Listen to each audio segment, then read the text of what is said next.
And for 30 seconds, we just watch this.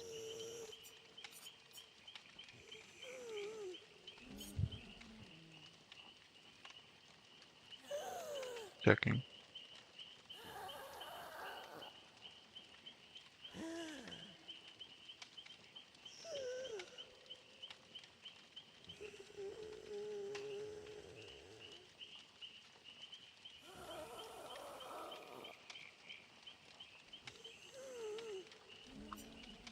OBS is good.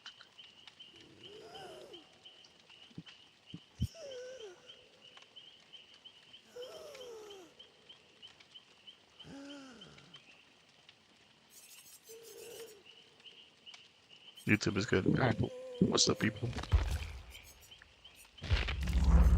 Just want to make sure the math is right. 1250.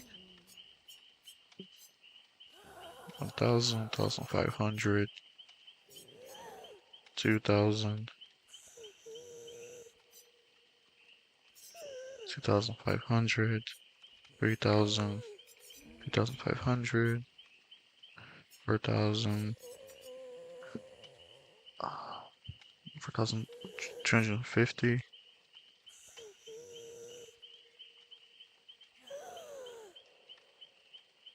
4500,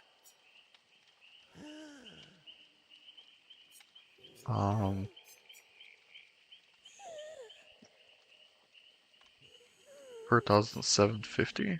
I'm pretty sure I can unlock them all. Whoa. Shouldn't I be don't think I even difficult. need to. These imbeciles think with their toes. I want to check something. Do I even need to?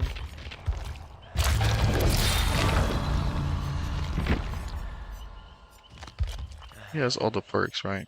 So there's no point. Well, I might as well, just in case I want to play anybody. Okay.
I don't think I can't, right? Yeah, no, I actually can't play the B2B, I just realized.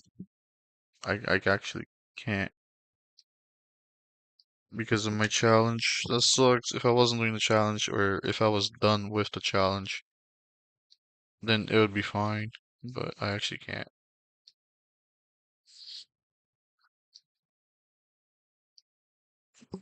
Fuck, I'm sorry, guys.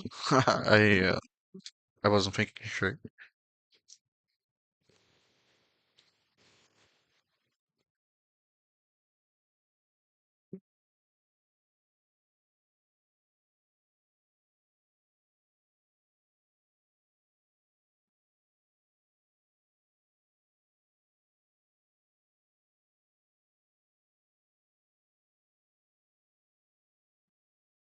I just hope not every single player is on the PTB, because or else that would uh that would suck.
Yo, what's up, Moff? I did a little boop boop. I fucked up, so now I have to wait.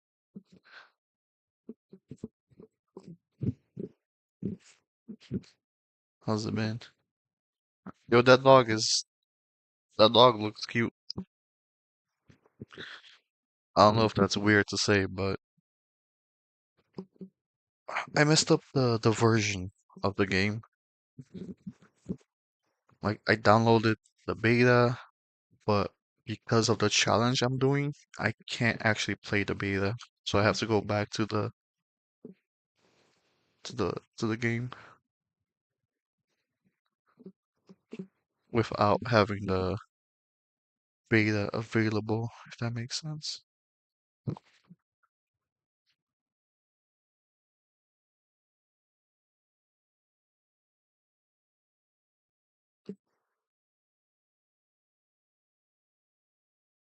Yeah, it's because of the challenge I'm doing. If I wasn't doing this sort of specific challenge, then I could have played, but I forgot.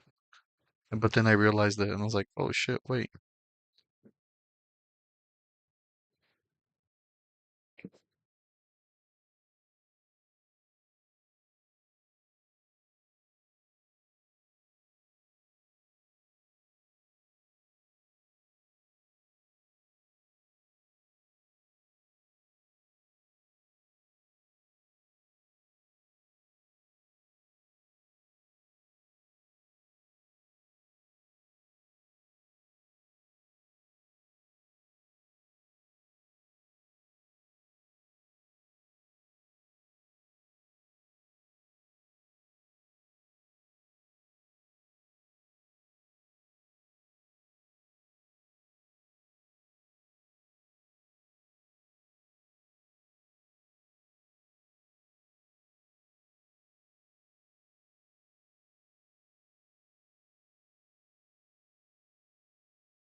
Ah, sorry for not joining the passport days. A couple things been happening. I should be cooked by now, but somehow I'm still normal, or not really. I'm kind of cooked. What you mean by cooked? Like, you're not doing well? Or what's up, homie? What's happening, bro? Also, you're good, bro. Like, don't worry about that stuff, man. If you can't join, you can't join. If you do join, it's always appreciated. And yeah, it just is what it is, bro.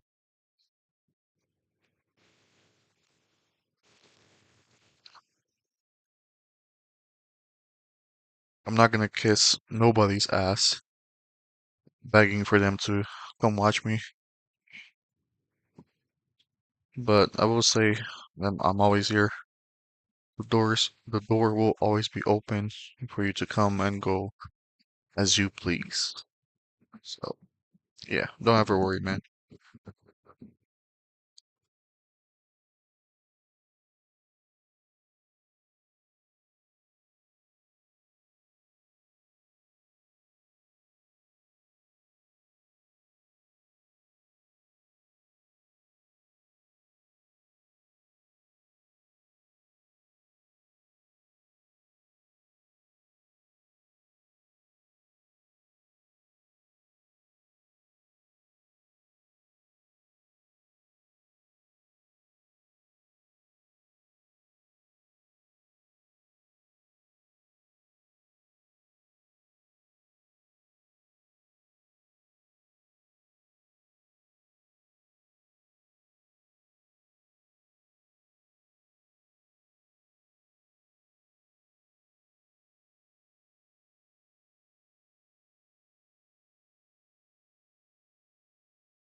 Damn, bro.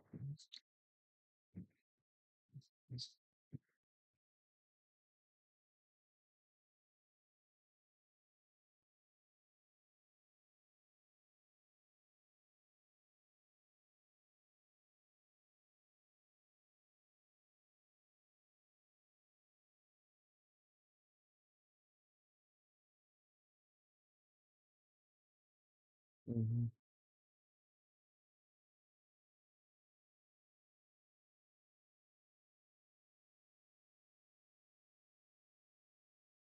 Was this the friend that played the Backrooms with you? Or he was just part of the Rocket League team as well as a real life friend, potentially.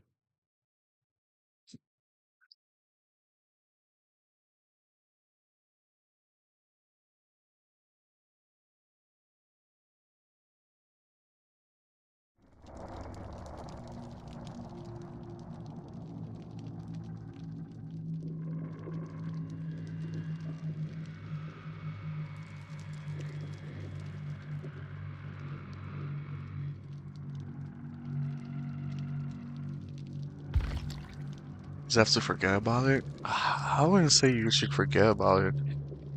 I would just say like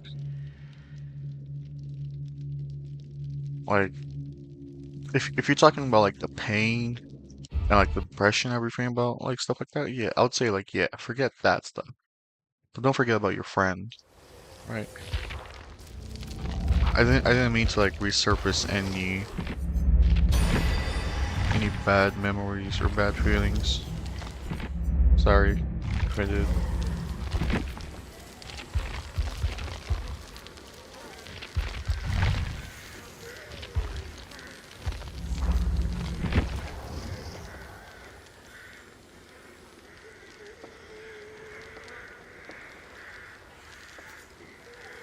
Yeah.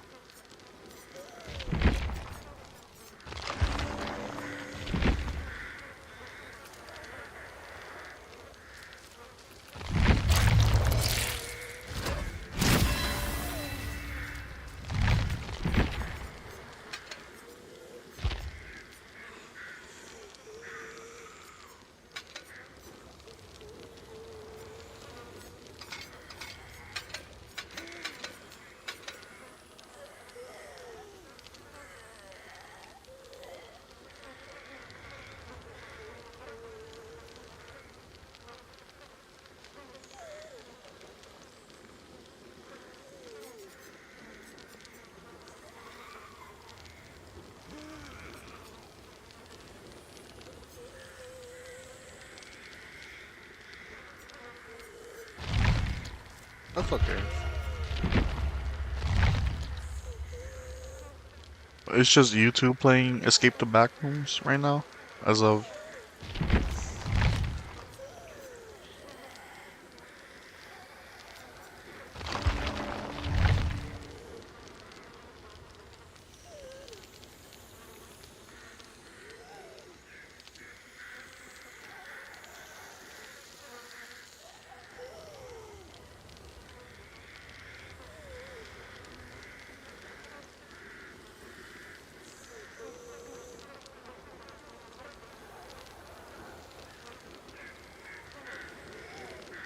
Yeah, no, that's cool. It's okay. I was just asking, like, is she the only one that you play ETB with? Or is it like a third or a fourth friend?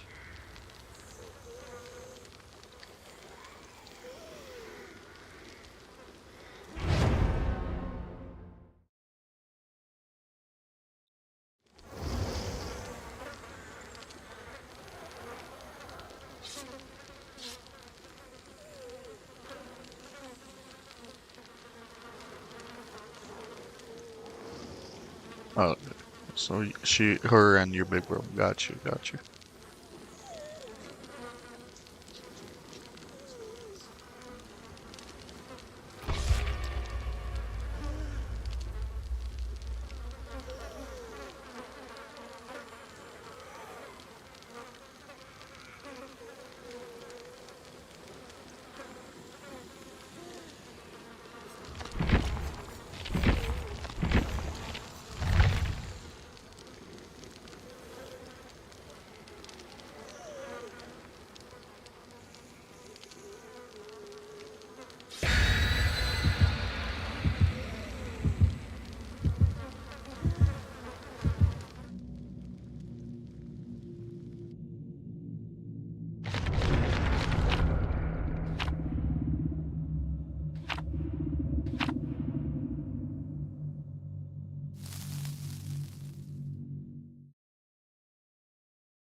Yeah, man, I can't even imagine, honestly. I can't.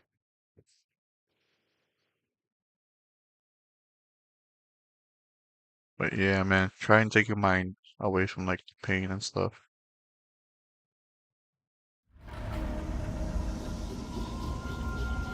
I was gonna say, like, you don't have to talk about it if you don't want to, too. Like, it's your choice. Like, I don't want to resurface any pain. You know what I'm saying? That's what I'm trying not to do.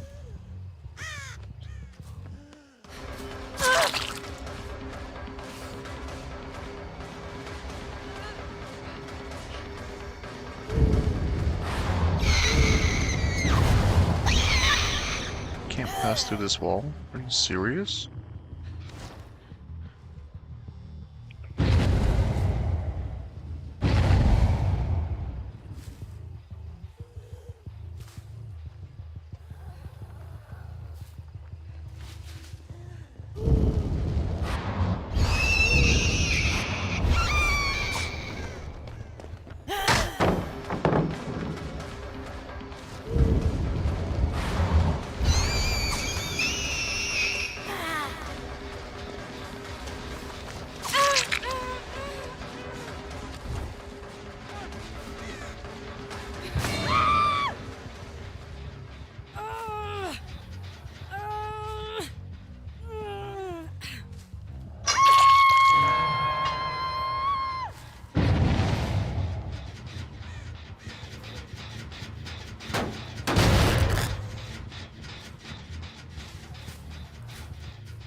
Okay, got you, got you.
Yeah, no worries, man.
It's gonna be so hell.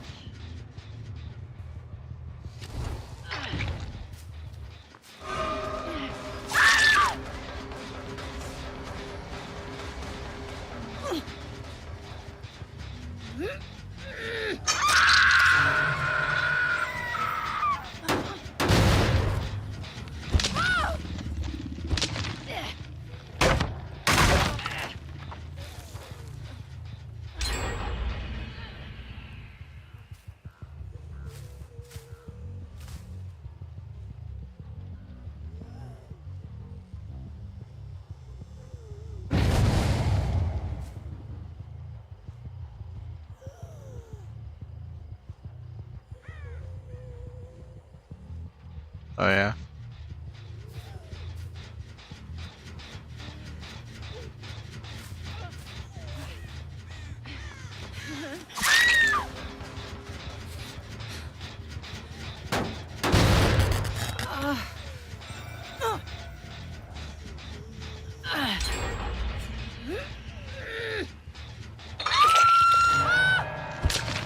Now they would supposedly get a speed buff to chance. Like, that's insane. That's just insane.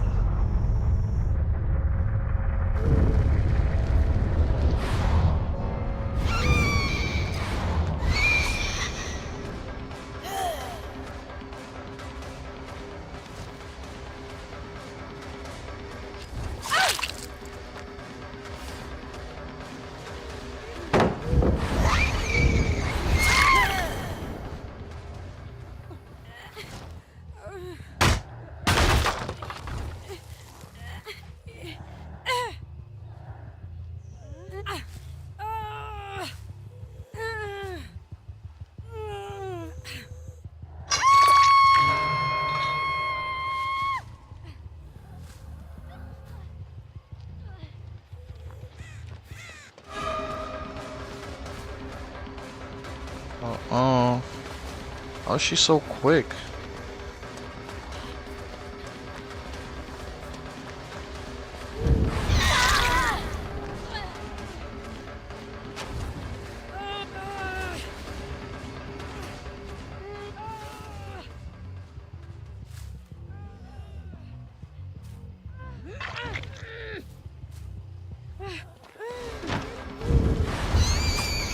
Fuck, I messed up.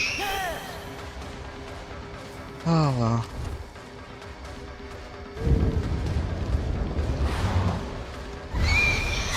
Stupid.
Your pellets mean nothing to me, Sable.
I can even get the 4K with this new update.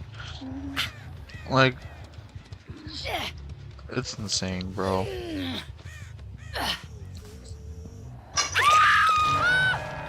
I hope that people fucking koi about Dead by Daylight. I swear to God. Because the new update is gonna be insane. It's so bad. It's so bad. It's so bad that I can't even explain it to you without you like knowing how the game is like played and stuff. Like you have to know how the game is to know that it's bad.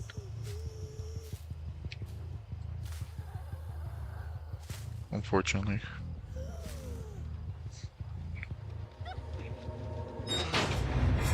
Jeez.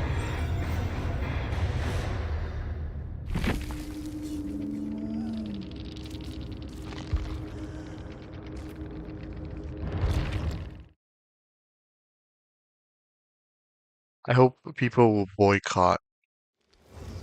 I hope that by Daylight gets like boycotted or something. 'Cause like I have no clue how this game is gonna continue. I don't know. I can't even find the words for it. That's how bad it is.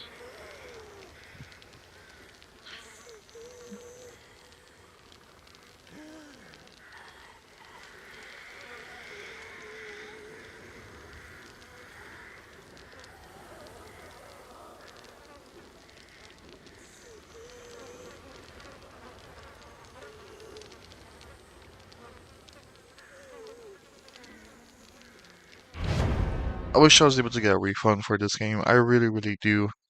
'Cause this is the only reason why I'm still playing this game is because I spent like so much money on it. If I was able to get like a full refund, I would 100% take it and uninstall the game. Like that's how bad it is. It's crazy.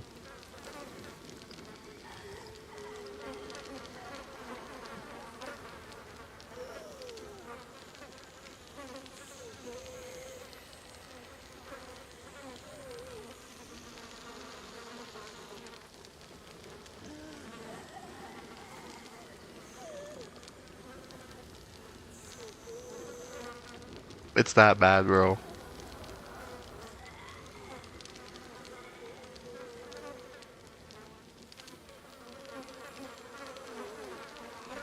Because, right, this is the current state of the game, right? There's two sides to this game. There's the survivors, and there's the killer, right? The game is 1v4 with one killer versus four survivors. So it's a 5-player game, 1 versus 4. The killers, they have power that helps them to kill the survivors, right? Their goal is to kill the survivors.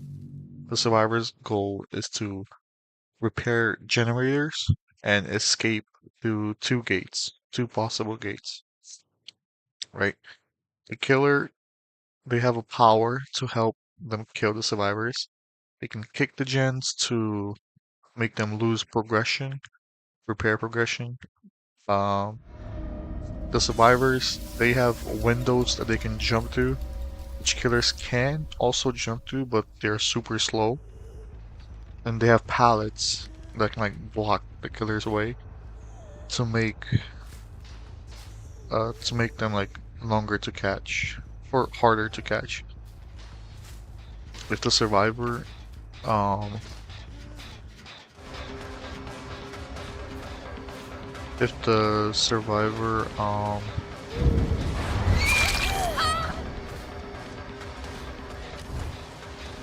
some of them are slow, some of them are quick, like very quick.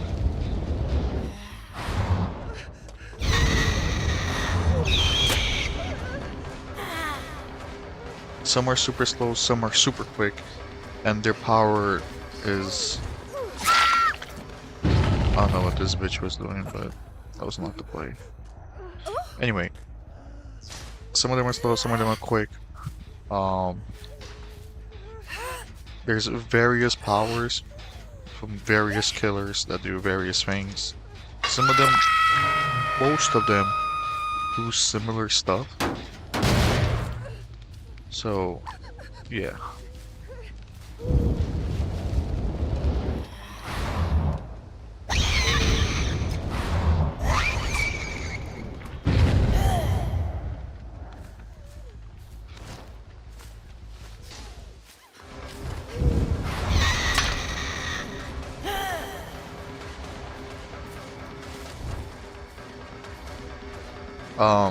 What else is there?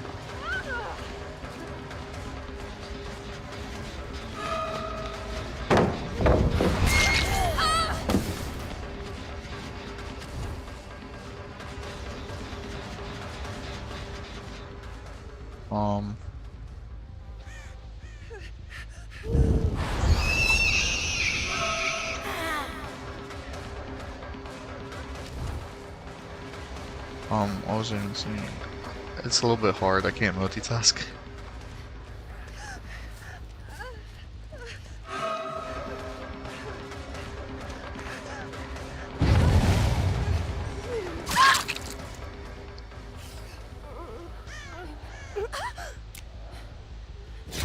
Really? There's a wall. It's literally a wall.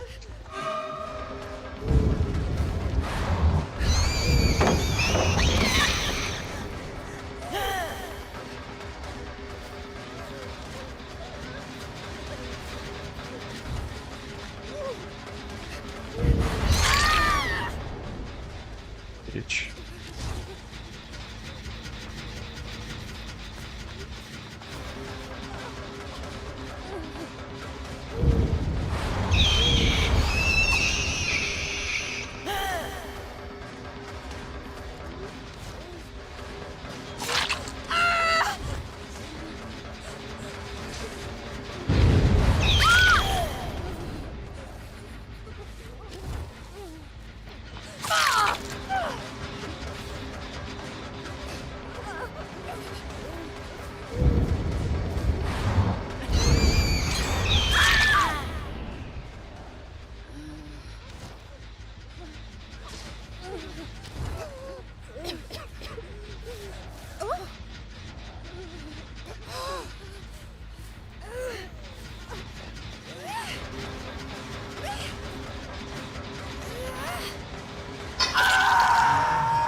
Stupid. GG's.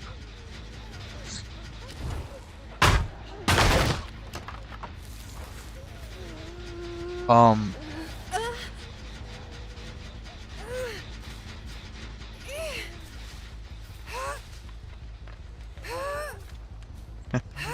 that was funny. Anyways.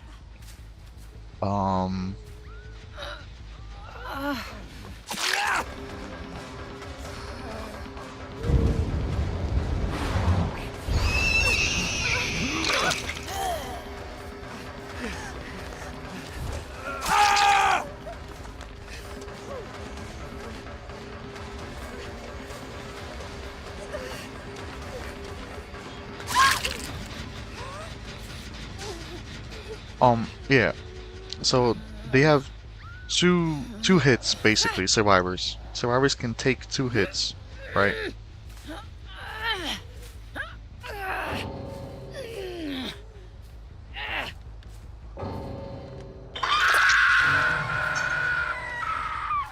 Forgot to move.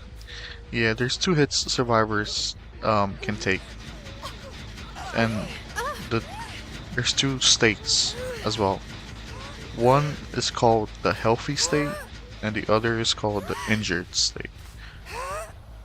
And once a survivor takes a 3rd hit, they go into the dying state, where they're like left on the ground, and they kind of look and play like a slug. They're really slow, and there's not much that they can do. Well, there's nothing that they can do.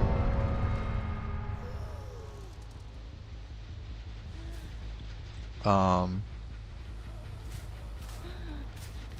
yeah, players hate being in a dying state. They really do. Like this guy. This is what the slug call. Like he's super slow, anybody can catch him. And like there's nothing he can do. Right? So it takes 2 hits to get them to the slugging state. And once they're in the slugging state, you can like pick them up and place them on hooks to like get them to die. Essentially, this is the only way you can kill them, is by putting them on hooks. And the hooks, Joe Hansen the killer. I wish. If only that was a feature. It would be so funny. Kind of like Friday the 13th. But yeah. With the hooks, there's 2 stages. Well, 3. There's 3 stages, right? The first time that they get hooked is when they're just sitting there. The second time they get hooked is when like the entity appears and they try to like kill the survivors if they're not careful. Like there's like sort of like a mini game that they have to play while the entity's there. And then the 3rd time, yeah, the entity is the big boss, the big killer of this game. And that's his name, just entity. There's no like other name besides that, or nickname. So yeah, once they're on the second hook stage, they have to play like a mini game. If you're not careful, they die quicker. And then once you hook them a 3rd time, they're dead. Like there's nothing they can do. They die.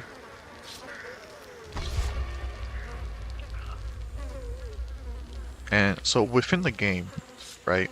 Within the game, when a survivor is put on the hook and they get unhooked, like they get off the hook, when another survivor rescues them, which is called rescuing them, they get special effect, they get bonus effect to help them get away from the killer, right? They get speed bonus and they get defense, quote unquote, a defense bonus against killers. Um, but it's only for like a short while. Even then, it's still really good. Um, it's to like kind of prevent one survivor from being targeted. Like it's like this speed bonus, this like this little bonus is kind of like to prevent killers from heavily targeting one survivor at the start of the game, right? Um, and they get this bonus every single time they are unhooked from both stages. So both times that they get off the hook, they get these bonuses.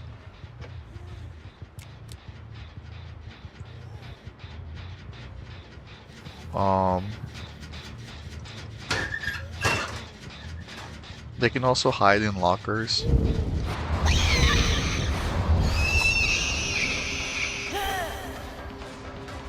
If they run, the killers can see like these kind of like scratch marks that leads the killer to survivor. If they walk,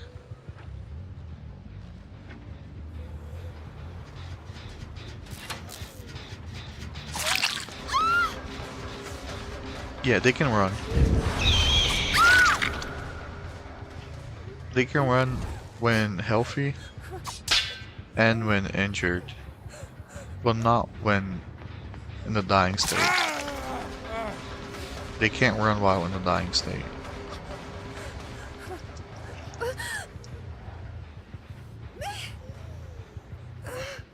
Um,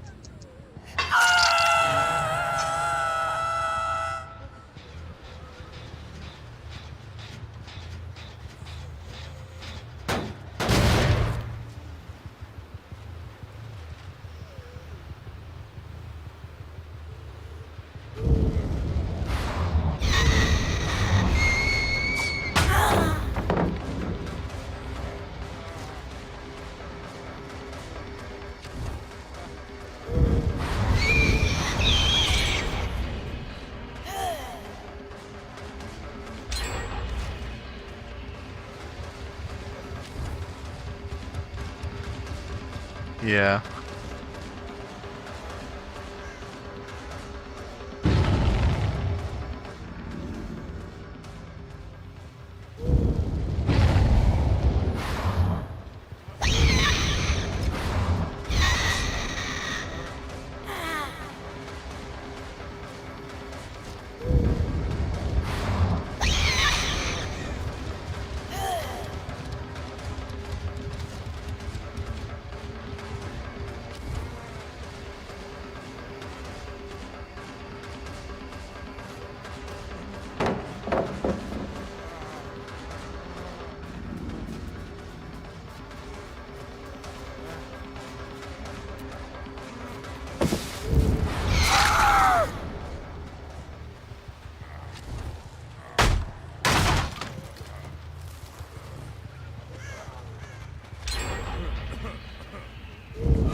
Eh,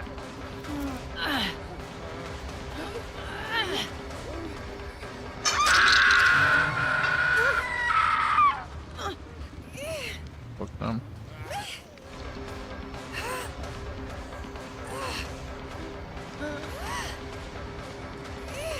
Did I make this? I hope I do. Just enough.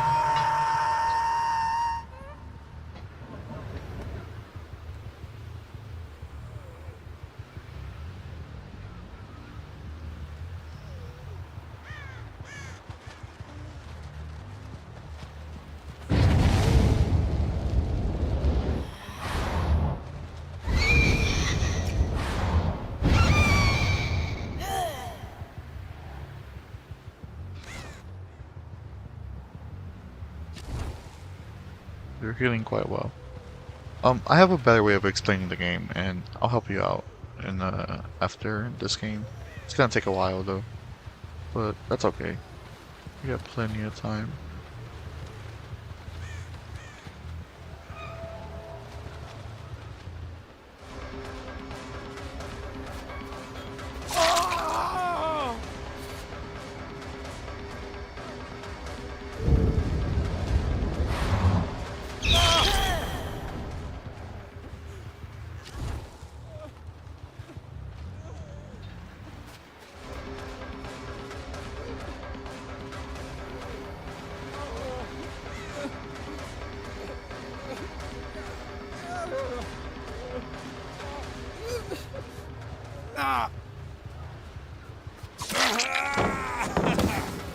stupid.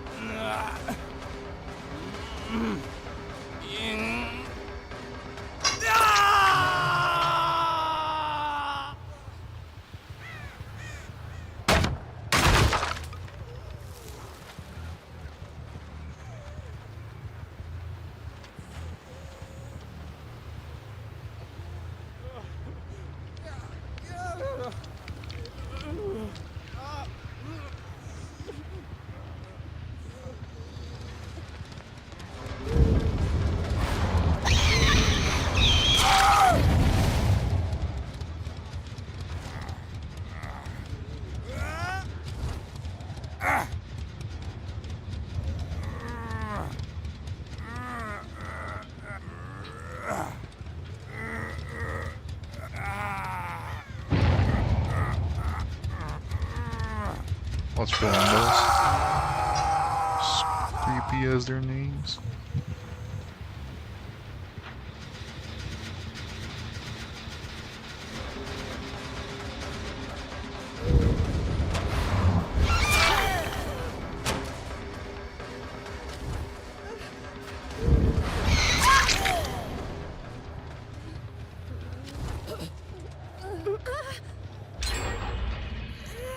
That's fine.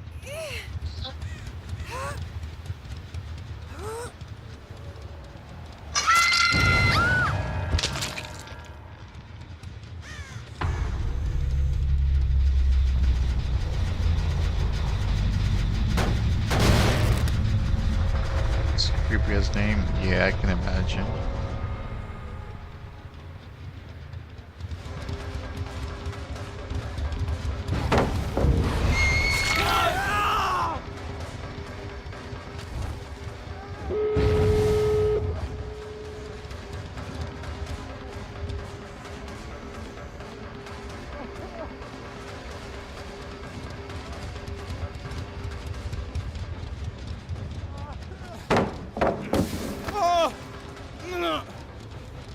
Thank you.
It's the entity. GG's.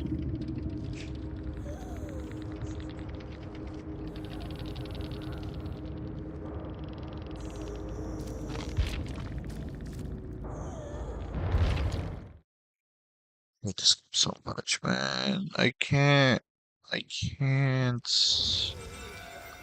gonna have so much headache when the new update comes.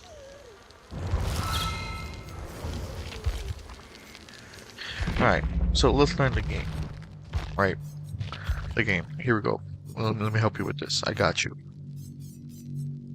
I'm gonna teach you Dead by Daylight today, Moth. Today, you will learn Dead by Daylight. So, Dead by Daylight, right? In Dead by Daylight, you can take the role of unstoppable killer and hunt for a survivor, or play as one of the 4 survivors and try to make it alive. Blah blah blah blah blah blah blah. Yeah, each side survivor or killer in the trial has certain advantages and disadvantages. Killer is an unstoppable first person, blah blah blah blah blah blah blah. Just so you need to know. Game goes. The survivor's goal is to escape the trial. In order to do so, they must find and repair 5 generators. Once they are repaired, the generators power 2 exit gates. Each gate has a switch that must be held down for a short time because the gate will open and the survivors can escape. So that's their goal. The killer's goal is to find and catch survivor in order to hang them on sacrificial hooks to be consumed by the entity. Should the killer remain in close proximity, the meter will fill, after which the survivor gets the opportunity to escape from the hook. Meaning, if I'm like too close to a survivor that is on a hook, eventually they'll be able to escape by themselves instead of another survivor having to come pick them, which is really strong. It's really, really strong. Unless another survivor is nearby or the exit gates have been powered. If the endgame collapse is triggered, yeah, usually by default, you need another survivor to come and unhook a survivor that is already on a hook. However, since some time ago, they've updated the game to make us aware they can unhook themselves under certain conditions. One of these conditions, and the only condition, the only one really, is if the killer is within a certain distance from the hooked survivor. Is that is called camping. When the killer is near a hooked survivor, it's called camping.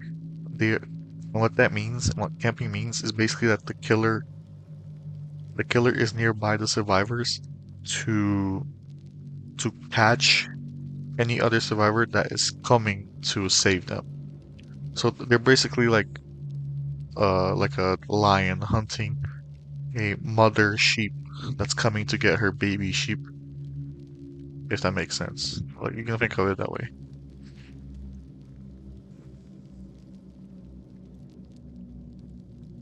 Then, if the endgame collapse is triggered, the killer will have at a goal of keeping the survivors within the trial until the time expires. So what the endgame collapse is, it's basically when they open the door, they have a certain timer to either stay in the trial and do some additional stuff or just leave. So they can either choose to stay for a certain amount of time or leave within this period of time, right? And the entity. The entity is the mighty, malevolent being that created a nightmare realm of trials in which the killers and survivors are trapped. We'll get to the end collapse in a little bit. This is the entity. So it's the mighty being that created this game, quote unquote. Not much is known about the entity, and it is rarely seen except for when it manifests to claim its sacrificed survivors. Some claim to have caught a glimpse of it in the deep, dark far beyond the trials, probably just their eyes playing tricks on them. So yeah. The endgame collapse. It's the final phase of a trial and will occur in most of them if the required conditions are met. Right, it has a timer.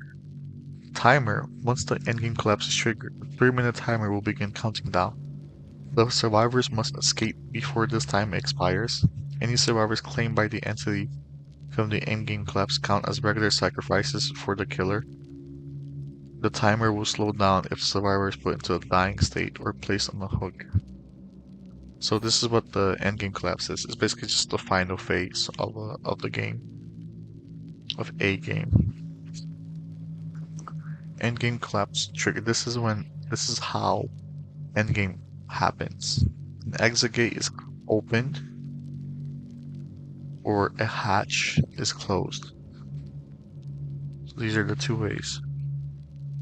Killers can open exit gates to force the collapse, but it's kind of really bad because the endgame collapse is really wide, so survivors can like dodge your hits and powers and still escape just fine. At least professional survivors can. They can also close the hatch.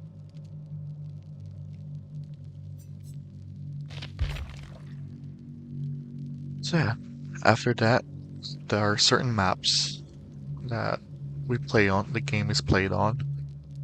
The location of the trial, yeah, it's very hard, but it's possible, right? Procedure map. The location of the trial chosen by the entity. Players can influence the entity choice by burning certain offerings. This is no longer active. Like this doesn't exist anymore. Offerings, like the entity's choice by burning certain offerings, that's not a thing. So ignore that. Trial locations have certain fixed landmarks, but elements such as player starting locations, generator chests, totems, and exits are placed according to the entity's whims. Even the terrain itself shifts from trial to trial. Basically, this just means that you will never play on the same map twice in a row. Like there will always be something different.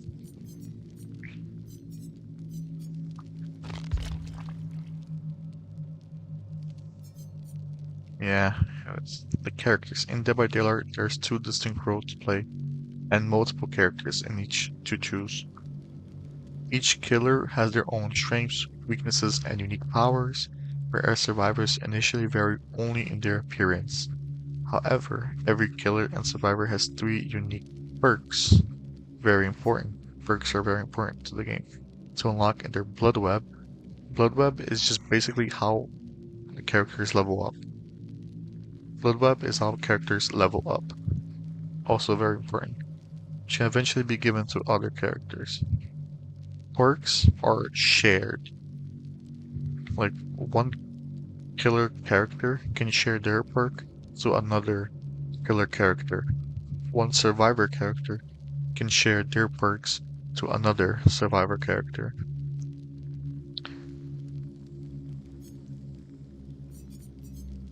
Yeah. And the loadout, kind of like similar to most games, most games, yeah, not all of them, but most games, is where you equip your character.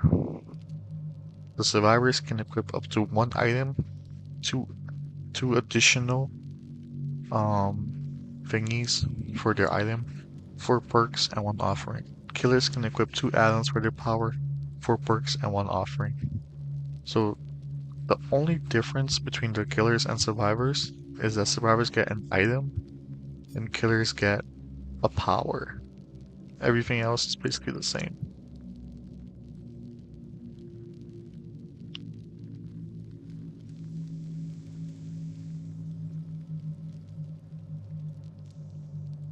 Yeah, to level up the yeah, no. The loadout is how you equip your parts amongst other things. So the loadout is, yeah. Blood points is the currency for the game. In-game currency. And yeah. Blah, blah, blah, blah. Hand of the killer, human cell. Blah blah blah blah. This is not very important.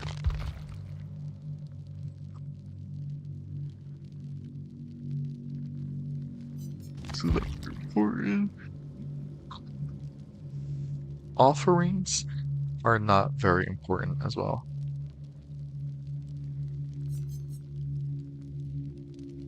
Oh, trust me, you will want to. Blood points are very important. Um, Offerings are nothing. They used to be big, like back in the days, but now there's like nothing good. Offerings don't do anything because majority of them, like 90% of them, are dog shit.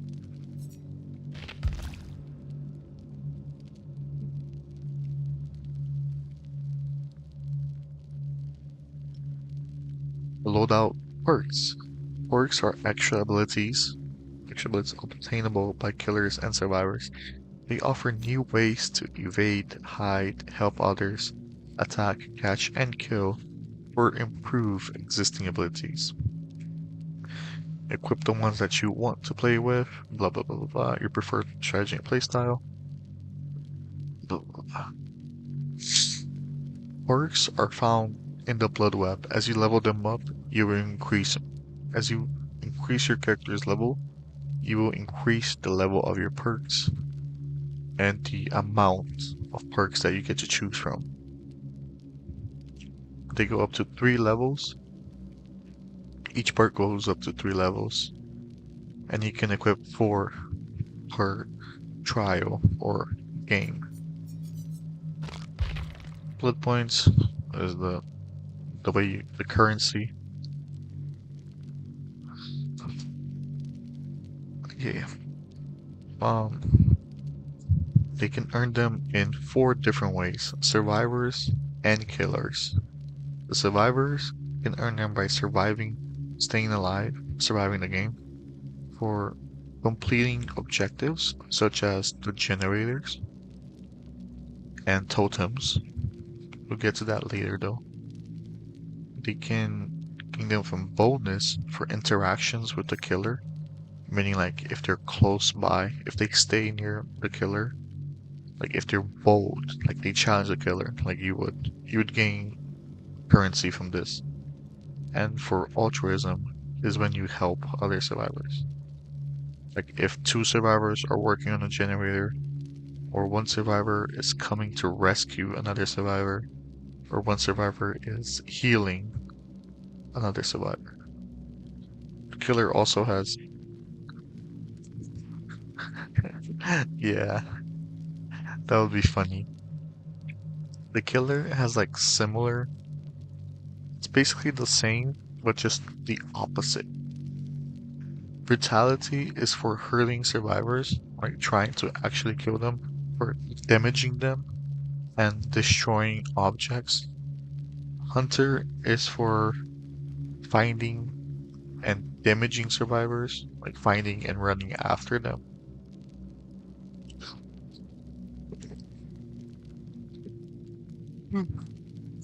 Deviousness is for how the player uses the killer character's power, and sacrifice is, you know, for when they kill the survivor, their primary goal, killing the survivor. Bloodweb, blah blah blah blah blah.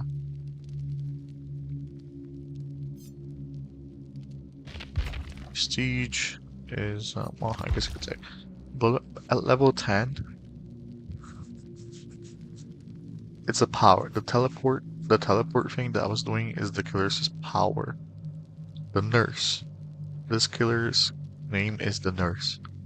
And her power is mid-range teleportation. Mid to short range. Short to mid-range teleportation. Blood Web. How our characters level up. When a character reaches level 10, the entity will actually interact with their Blood Web, and they will block certain, yeah, when the character reaches level 10, will both killer and survivor, the entity awakens and begins to like consume a character's things that they can get from a level up. So it's pretty shitty. So players must prioritize the levels they want to reach before the entity does. Like, you have to know what you want after level 10. Prestige. Once you reach level 50, your level resets back to 0, essentially.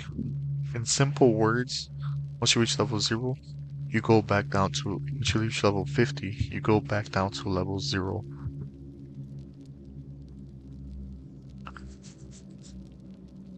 She's geared level 1 version, and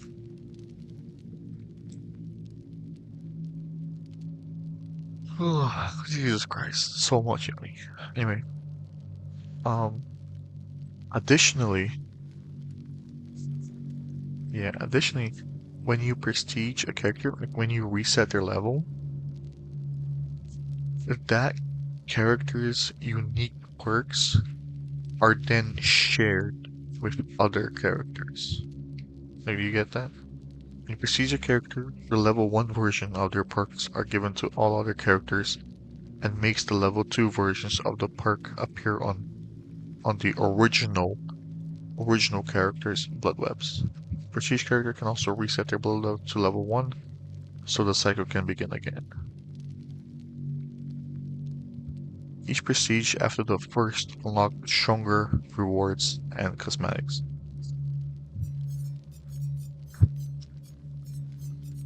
Status effects.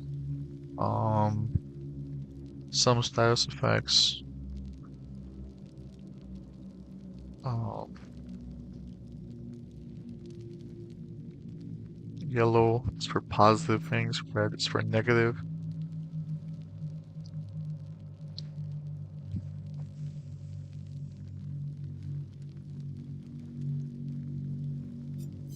Very important. Status effects list. So for the killer, they get bloodlust. When a killer is chasing a survivor for a certain amount of time, they get bloodlust. And what bloodlust does is that it increases their movement speed. So it's a little bit easier to hit survivors or damage them. There's also the undetectable for killers. And this basically means that like the killer is like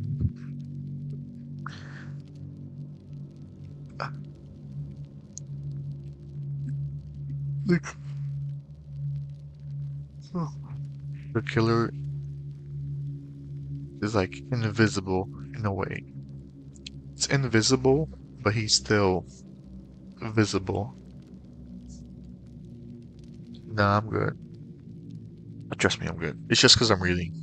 Trust me, once I go back to playing, I'm not gonna yawn anymore. There's Bolster. The killer braces themselves against the impact of a survivor's attempt to fight back, reducing the duration of any stuns. There's Oblivious. This is kind of like a weaker undetectable.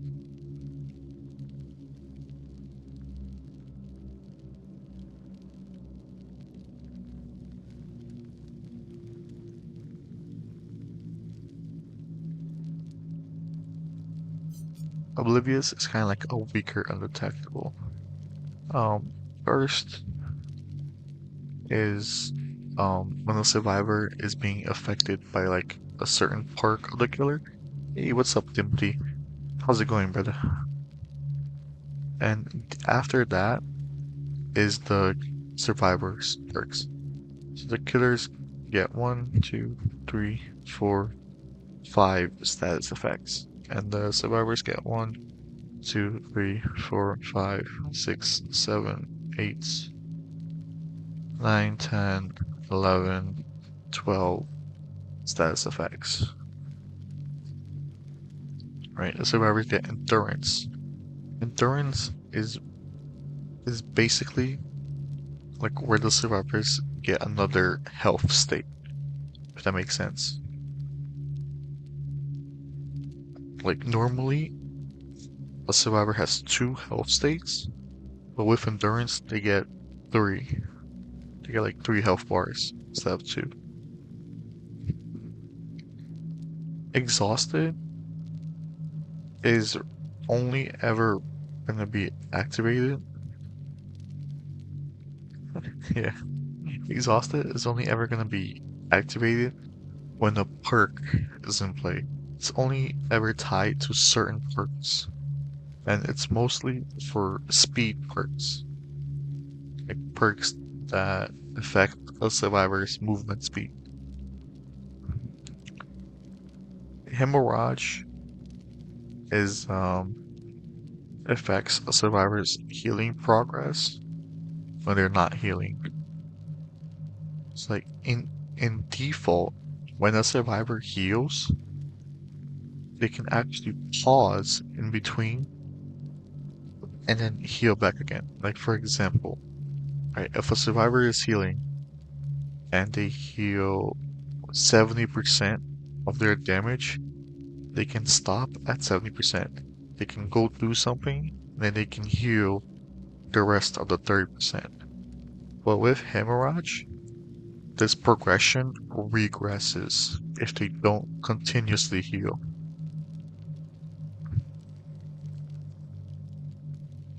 Blindness infects the survivors or end killers' aura.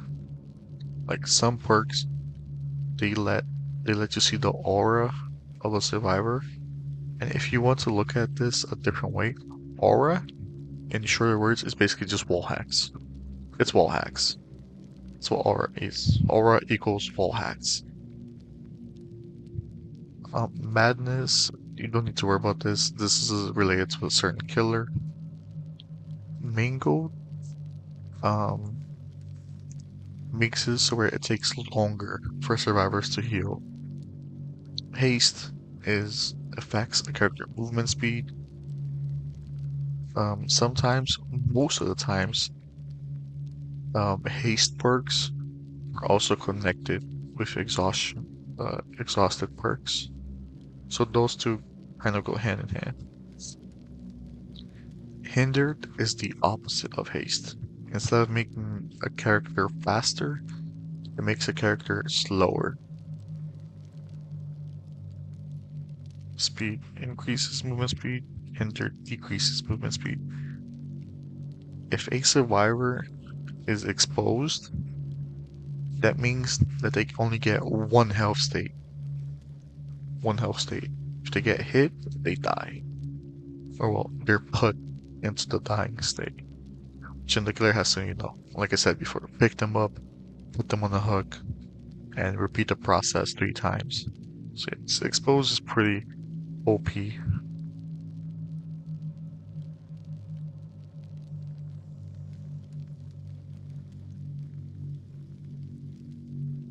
Now, exposed is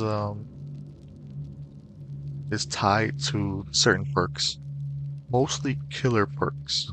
Exposed is a killer status effect that affects survivors as well.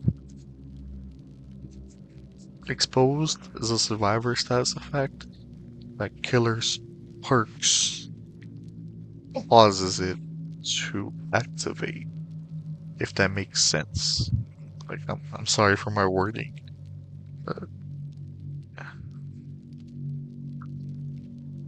Like, certain killer's perks can cause survivors to become exposed and only have one health state instead of 2. Anyway, moving on to broken. Broken means a survivor cannot heal from the injured state. That's basically all it is. Deep wound means that the survivor, if they don't heal within a certain period of time, they're gonna get put into the dying state.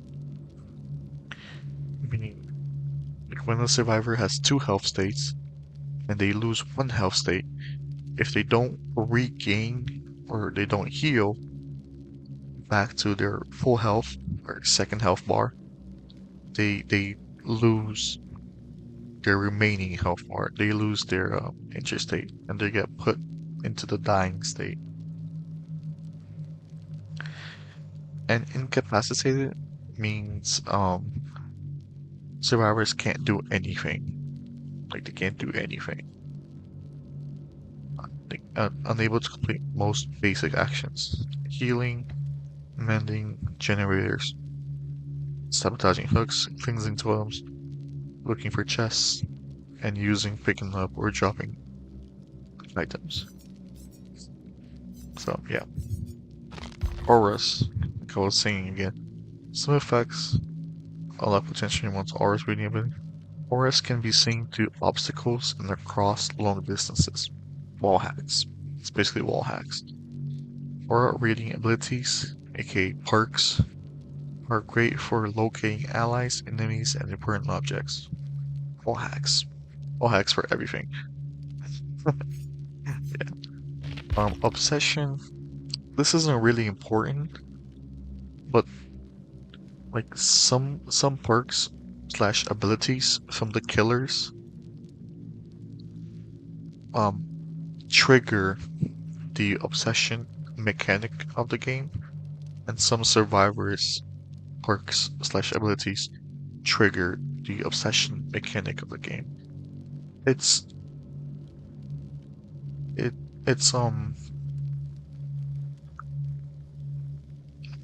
I guess the only real use obsession has is you know, for your perks, as well as like to help the other team let you know what kind of perk your opponent will have.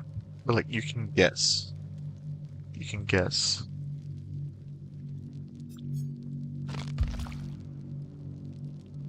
So totems, hexes, and booms. This is what I was talking about. Um, when the survivor is cursed, it totems up. So the killer, right? The killer gets one perk, and that perk is called or titled Hex blah blah blah.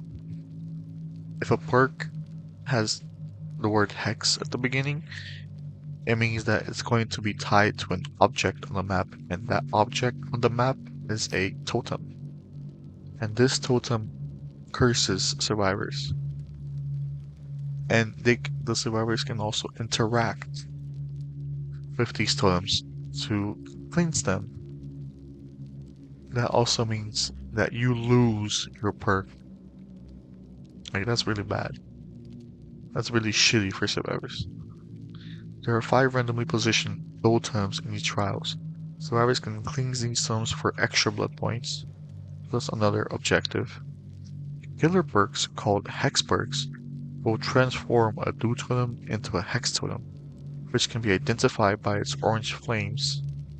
Survivors can cleanse a hex totem to deactivate the associated hex perk and dispel its curse for the entire rest of the game. It's really broken. Like, it's really unfair for the killer. So that's basically one of their abilities gone for the whole entire game. Survivors also have the same ability, but they're called boom perks instead of hex perks. Transforms a totem to a boom perk. When blessed by survivors, killers can snuff out the boom totems to deactivate perk. However, when the killers snuff out the boom totem, the survivor can reactivate the boom if they have enough time, which is really shitty. Like, survivors can um destroy a perk the killer can only deactivate the perk from survivors. That's pretty fucking unbalanced in that aspect. So yeah, moving on to Shrine of Secrets. This is nothing, really. This is unimportant. Proficiency indicators, not really important. This is what you want to like know. It's the list of stuff. Progression speed. So this thing means that you are. This means that your thing is either the speed of your action is currently increased or decreased. If it's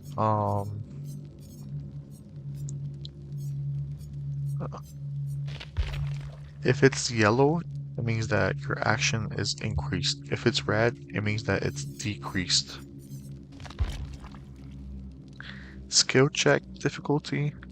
This is for when survivors. This is only for survivors. This means that a survivor is going to be having a mini game when they are repairing the generator.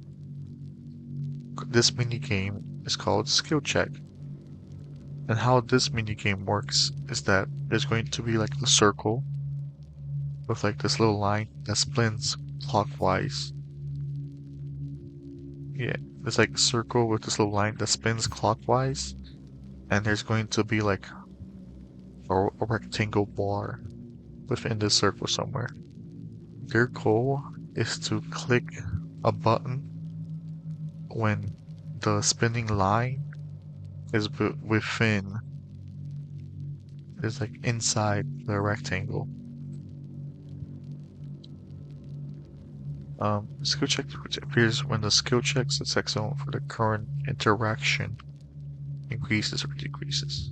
Skill check probability. The skill check probability just like increases the chance of a mini game happening. Increases or decreases. If it's yellow, it increases. If it's red, it decreases. Efficiency is not really important, and neither is chance. But efficiency is basically just the duration of your item, like how long or how short it can be used for. And chance is not really important. Tomes, this is unimportant. Rift Pass, this is unimportant. Grades, this is just like the ranking, the competitive side of the game, but it doesn't do anything. It's completely dog shit. It does nothing. So yeah. Scourge hooks are tied to certain perks. Other perks called Scourge perks will transform a hook to a Scourge hook, which will then become white, and they will activate certain extra effects for the killer. So yeah, that's the game. So for the survivors, how do survivors win? Primary objective is to escape. In order to do so, survivors must complete the following steps. Prepare 5 generators to power the 2 exit gates. Open one of the 2 exit gates by holding down the switch. Leave the trial. That's how they individually or together win. Meanwhile, killer will be trying to locate, catch, and hook survivors in order to sacrifice them to the entity. Vulnerable, they have a very useful set of core abilities to hide them anyway from a killer, not to use them. Health states. Survivors have 3 health states: healthy, injured, and dying. Healthy survivors start the trial. Disgusting. Some of these killers are even more disgusting. You would be surprised. Healthy survivors start the trial in this state. Taking damage while healthy puts survivors into the injured state. Injured. While injured, survivors will bleed and grunt, making them easier to track. Though an injured survivor limps, their movement speed is the same as when healthy. Taking damage while injured puts a survivor into the dying state. Dying. While dying, survivor's movement speed is limited to a slow crawl, aka a slug. Like you're basically a slug. A crawling survivor has 2 options: recover as much health as they can, or crawl to find help. Without the aid of specialized perks, survivor cannot fully recover. A crawling survivor can be picked up by the killer and brought to a sacrificial point. So again, when a survivor is in the dying state, they can't do anything unless another survivor comes to help them, or unless they have certain perks that also helps them. So yeah, the killer downs you and left you to crawl in the dying state. It's not over yet. While dying, survivors slowly bleed out. So this means that survivors can also die if they stay in the dying state for a prolonged period of time. They slowly bleed out. The bleed out process can be seen below the player's icon. Dying survivors can see the auras of their teammates and vice versa. Dying survivors can use the human's location, blah blah blah blah blah. Do any other sorts of initiating them. Avoid detection. It's pretty self-explanatory. just like avoid doing certain things. Scratch marks is that when you running is louder than walking, but the real downside is that it leaves a trail behind. So if survivor runs, they leave scratch marks, which is like the red lines that you see on the ground, which makes it easier for killers to find them. Loud noises. Some actions, such as like jumping a window or entering a locker, causes noises that killers can hear from a certain distance. Bloodstains. When an injured survivor is injured, they leave a trail of blood behind for a certain period of time. After that certain period of time is passed, the blood mark will disappear. So it's not too bad. It's not there forever, right? And crows. Crows are the big ones. There are animals in the game. Only crows, the only animals. They are servants of the entity. Survivors who startle them or get too close will cause them to call loudly and take flight, which can tip off an attentive killer.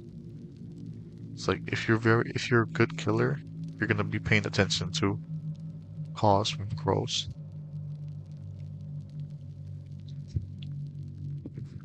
Additionally, if you don't do anything, or if you don't participate in the game, crows will begin to like circle you like vultures or eagles, giving away your position regularly.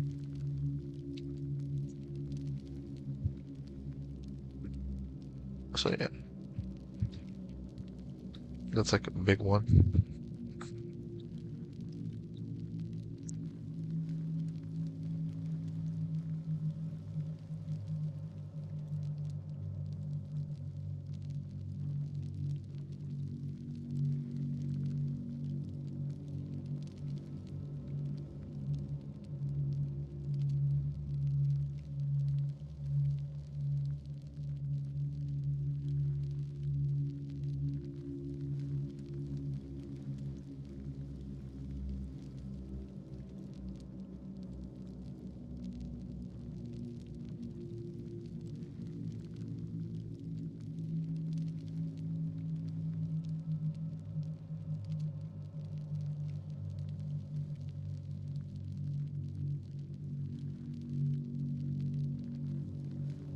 Okay, cool.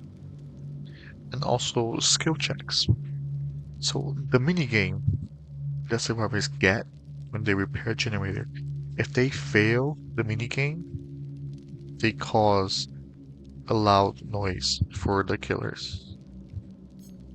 So yeah, attacking the killers.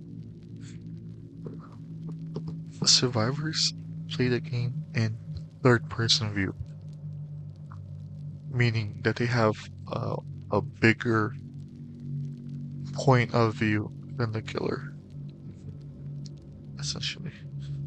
Tear radius is a signal that the killer is coming.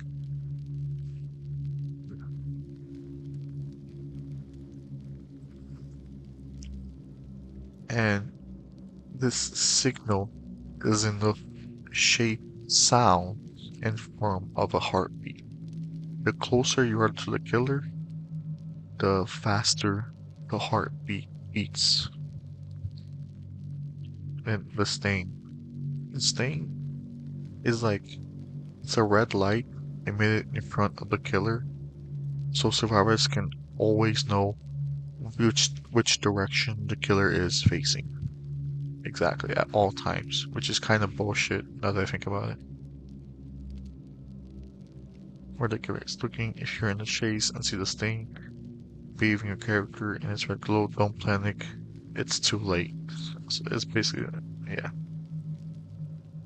It also lets you know like how close the survivor is if you can't hear the heartbeat. You can also use that as a distance meter.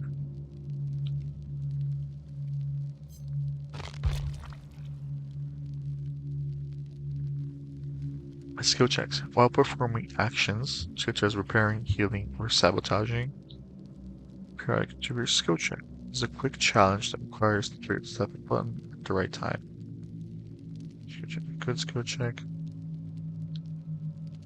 That's good. A good skill check. Allow the action to resume. Help it. Good skill check. The button is pressed when the red light is within the field zone. The great zone. A great skill check allow the action to resume and grants a small bonus towards its protection progress. Field skill check. Button is pressed when the red line is outside the good or great zone, or the button is not pressed at all. Failing skill check. Blah blah blah blah. Pairing generators. This isn't really that important, but I'll just show you the descriptions, so you can always go back and read it yourself if you want. It's not really there. Altruistic actions. Healing is when, survivors heal each other or with a medkit. Rescue is when they rescue a survivor from a hook. And yeah, that's basically it. Chests is how survivors find items. That's how they find items. So chest equals item. Chest equals item. Sabotaging, cleaning. Some perks, some abilities allow the survivor to sabotage hooks, meaning that if a survivor correctly guesses what hook the killer will bring a dying survivor to, they can sabotage it and make it unable, and make the killer unable to kill the survivor in that hook. If that makes sense. So on the map, on the basement can be temporary. It disables. Disable. Not be used by the killer until it is repaired by the entity. Cooperative actions, these don't really matter. Chases.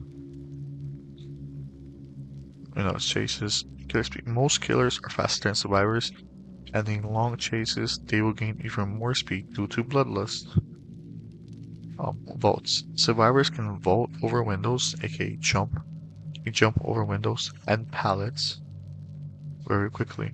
Killers traverse these objects slowly, so they can be used by survivors to gain distance. That's the main point of vaults, is to gain distance away from survivors.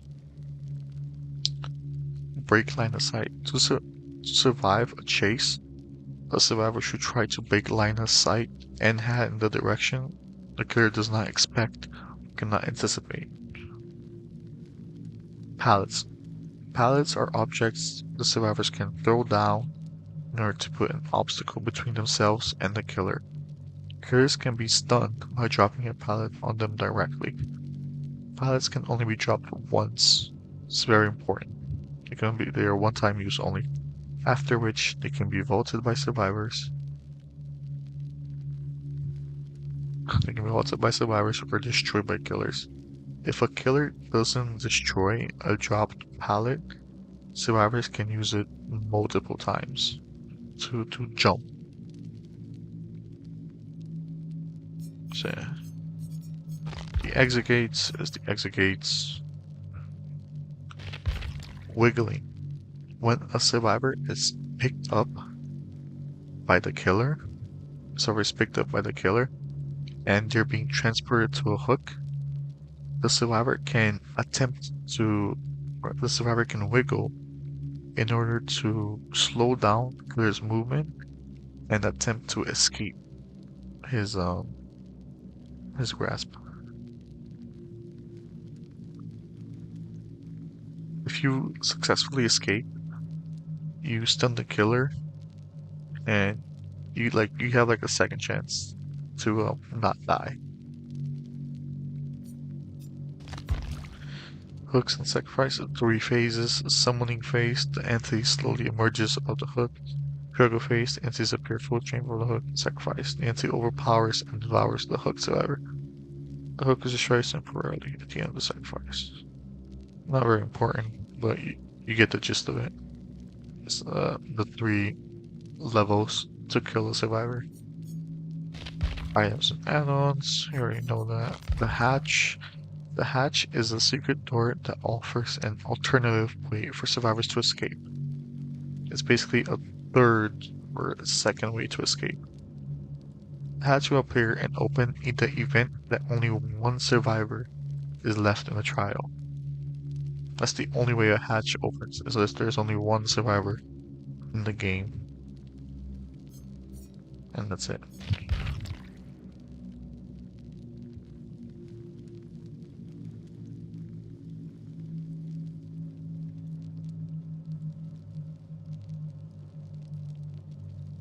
And objection action. This is nothing really important. Unless you really get into the game. So yeah.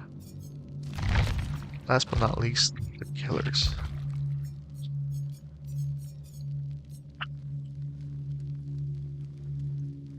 The main objective of a killer is to sacrifice survivors to the entity. In order to achieve this objective, a killer should do the following: patrol the area and find survivors, chase injured and catch survivors, carry a survivor to a hook, and hang them there for the entity to consume.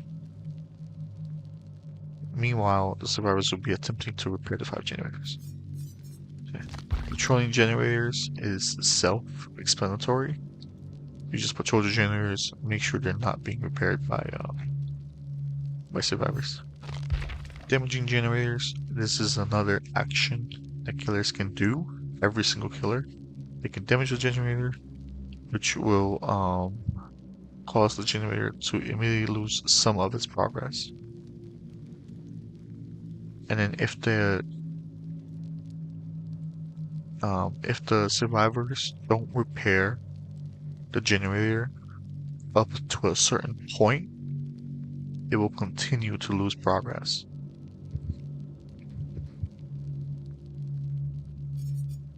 Loud noises, we already talked about that. When they make loud noises, the killers receive a visual loud noise signal. Scratch marks is when the survivor is running survivors leave tracks only the killer can see. It's like the red lines. Sounds of the wild, if a survivor is really close to you, you can hear them breathing, you can hear their footsteps, clawing crows if they manage to scare one, and whatnot. Bloodstains is like something that I was talking to you about blood.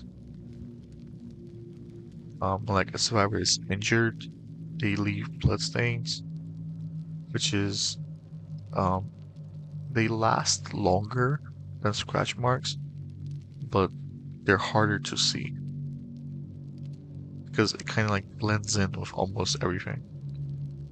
Hard to see the scratch marks, but are more accurate. The survivor cannot stop bleeding until they heal. Bloods in front of a locker, for example, is a dead giveaway. So yeah, chases is the survivor is chasing them. Bloodlust is an effect to increase their speed. So for Bloodlust, there's 3 levels. Each level gives you faster speed.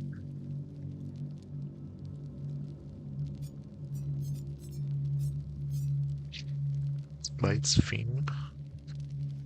Not sure what that means.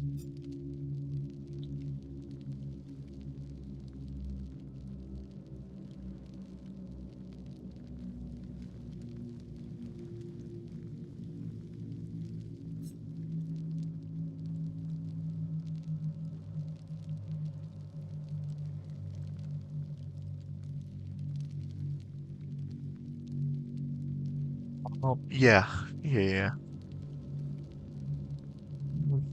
You are 60% correct. A song does play when the chase starts, but it's not it's not what the chases are known by or for. It's just like a mechanic of the game. Which I don't know why that's even a thing. It makes it harder for the killers to track Survivor. Like, it's so stupid. It's so stupid. Vaults and pallets. You know, the killers can vault a pallet. Um, no, I'm sorry. Killers can vault windows very, very slowly. They cannot vault pallets. They have to destroy them. So pallets are a good way to make distance from a killer.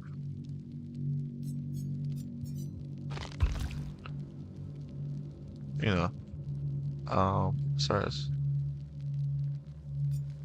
um, so self state, you already know that. They have three different ones, self engineering, blah blah blah. Attacking. The killer can perform two basic attacks, a quick attack and a lunge attack.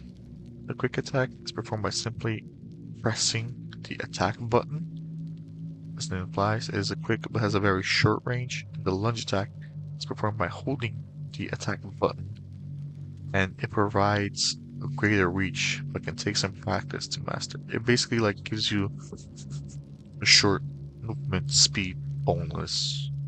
In other words,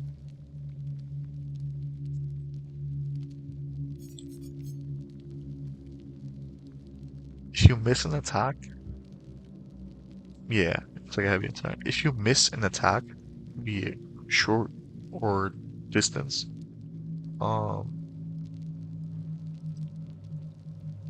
you kind of like you become slow. Your speed is reduced for a short amount of time.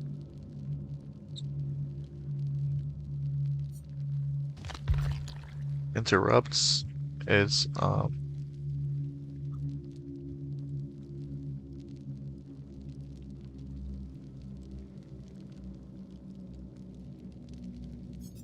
interrupts is nothing really special, but it will be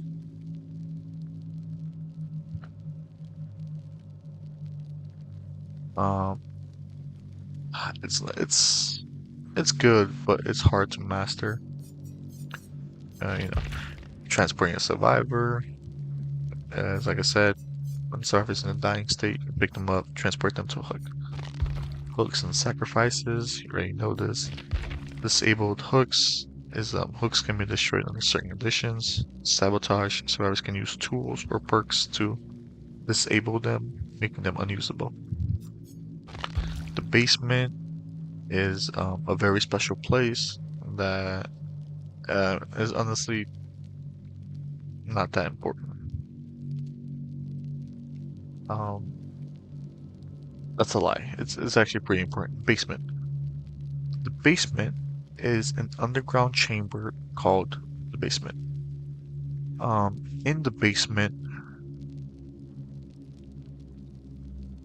um, it's an attractive location to perform sacrifices because in the basement there are four hooks directly next to each other.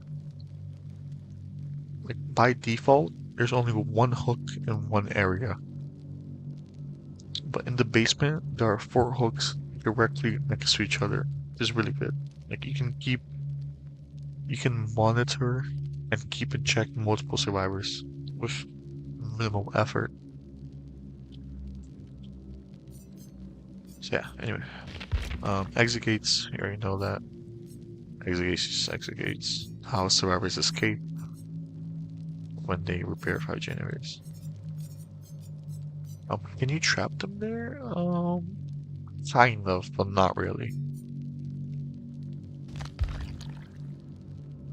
Kill. Um,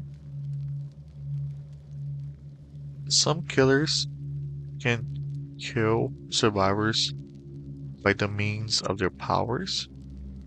Some killers can kill survivors by the means of their add-ons.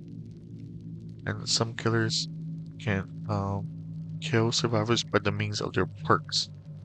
This is all on top of the hook thingy.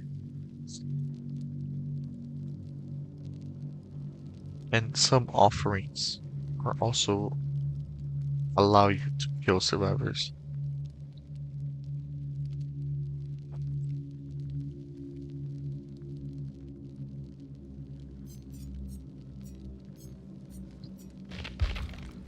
Powers and add-ons, killers cannot change their patterns, however they can customize it. Killers may equip the 2 power add-ons a little before the trial, which have a variety of effects and add-ons.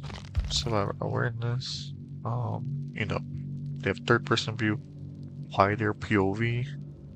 They can hear when the killer is close by, and they can see which way the killer is facing. So yeah, that's the game. That's the game of Dead by Daylight. And at its current state, it's really hard for killers to kill all 4 survivors if they are like perfectly working together. It's really hard. On top of already being that hard, the survivors can bring perks that make it even harder.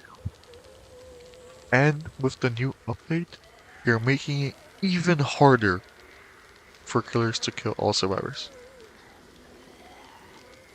Like, it's so hard. It's like ridiculous. It's not balanced, basically. Like, this game is not balanced.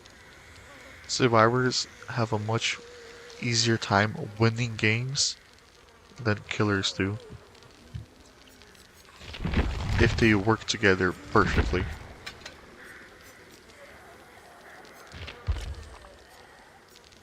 Yeah.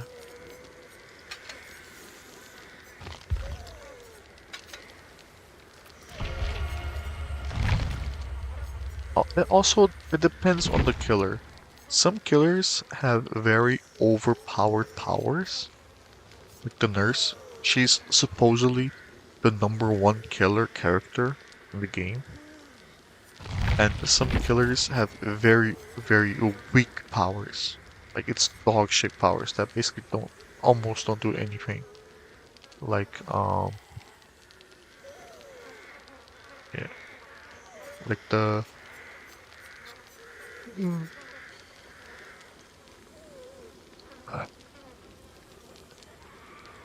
um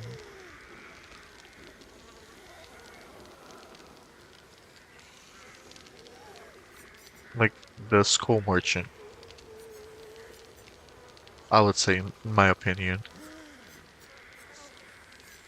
Skull Merchant is in my opinion, she's kinda weak, I'm not gonna lie.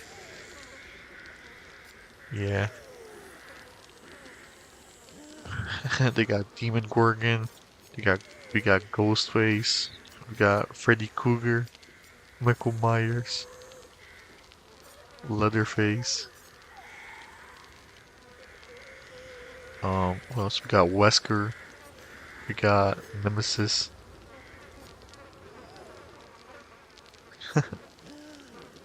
We got Chucky, we got Ken Kaneki, an anime character. We got a Lich from Dungeons and Dragons. It's a Dungeons and Dragons character.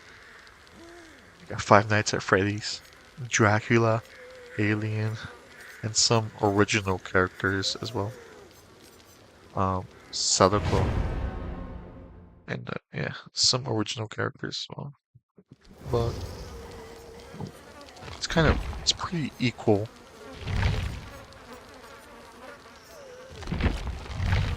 Yeah, yeah, he is.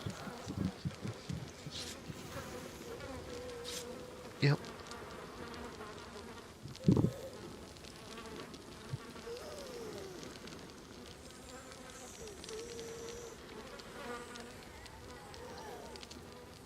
Yeah, we got William Afton and a whole bunch of other people.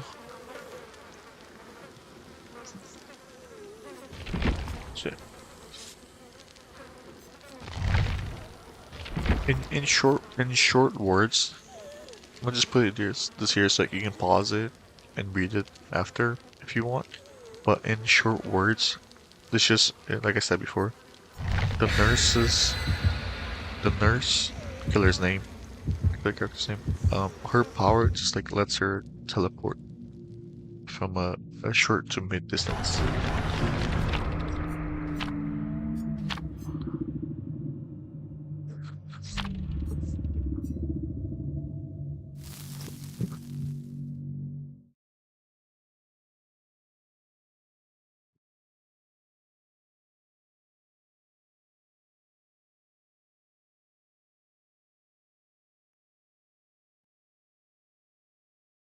For a killer, um,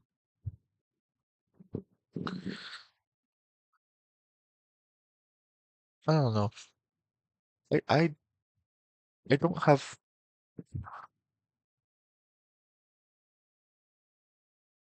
I don't want to say that I have a number one because I want to be a jack of all trades. Um, However, I do have, you know, those that I like, those that I don't care about, and those that I hate playing as, obviously. Um,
so yeah, what the Demon Gorgon?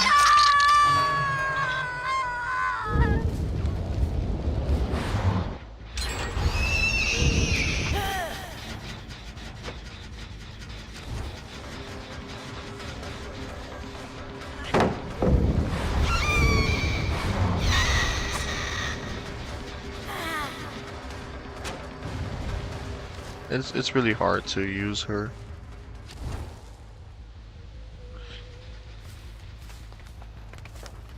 You have to know exactly where you're going. Or they can just run into you.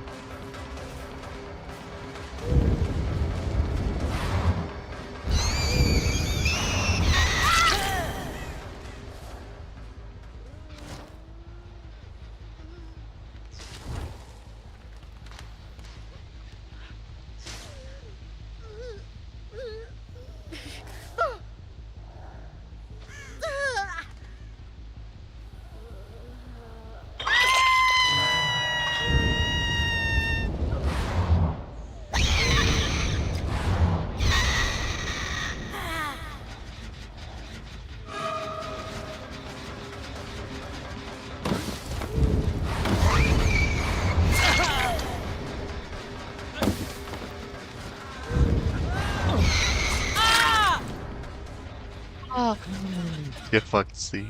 It's crazy.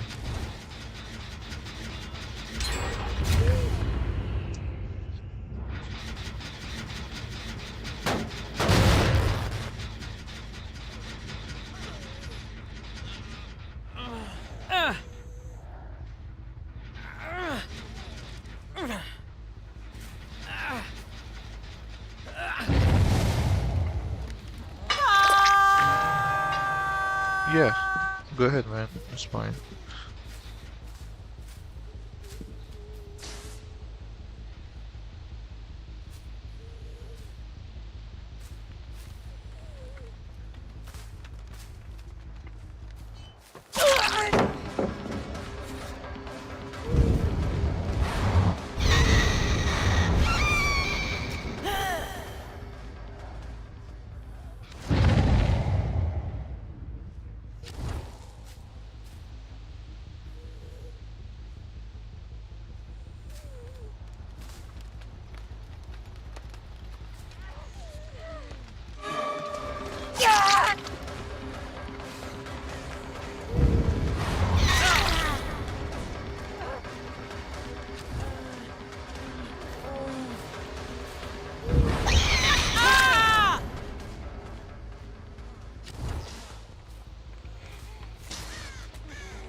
You have decisive strike or something? So obvious, bro.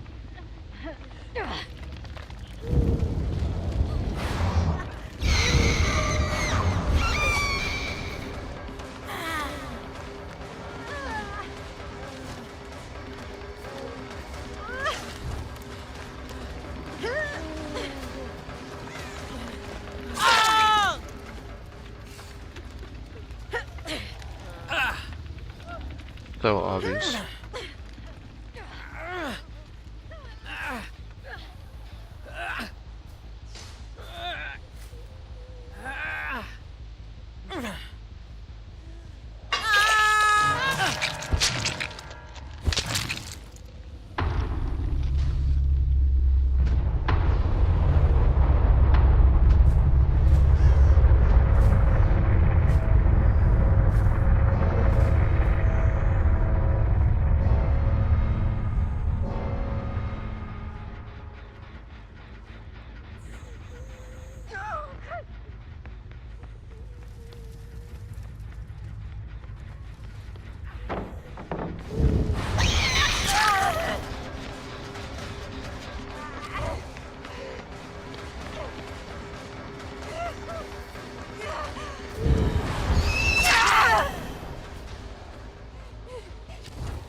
LOL.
I can't do this. I'd rather just slug her.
That's in there. Alright, cool.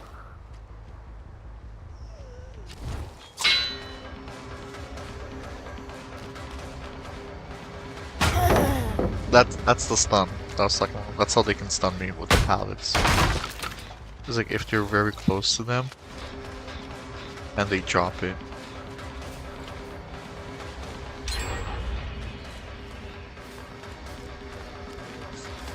Like look. They stun and they can run away from me. I can break it, they can't use it again. So they should use that time to run as far away from me as they can. Or you know, they can hang around and get fucked.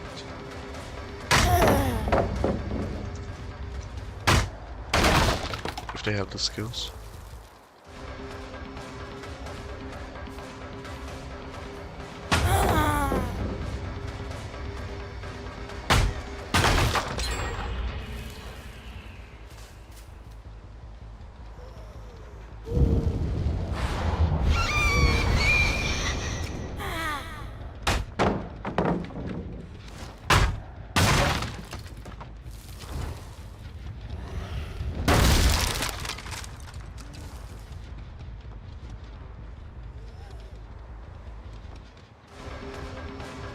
That's it, yeah.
Sent it. I'll check it out after.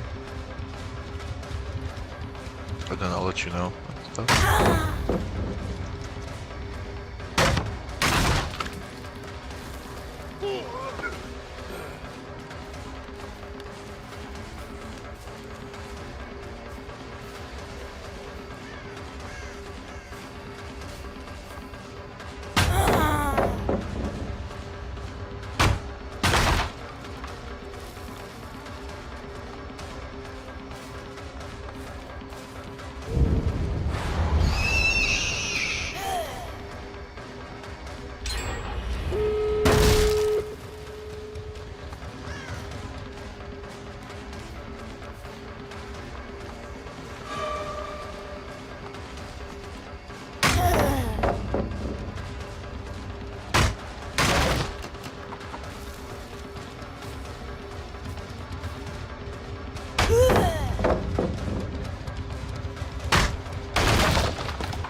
There's also those types of players where like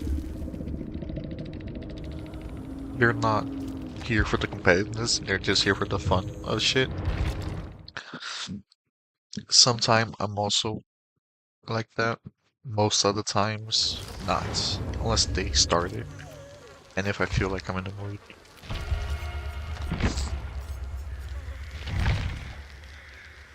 So yeah, it's another aspect of the game.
He was so scared he forgot to talk afterwards.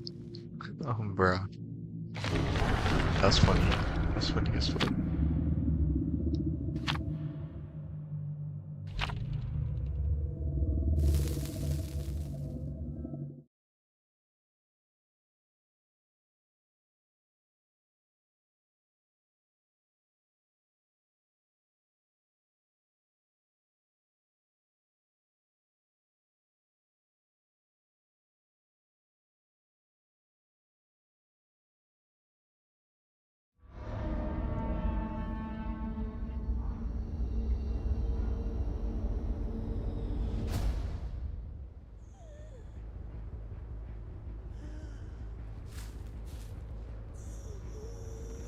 Or doing shit.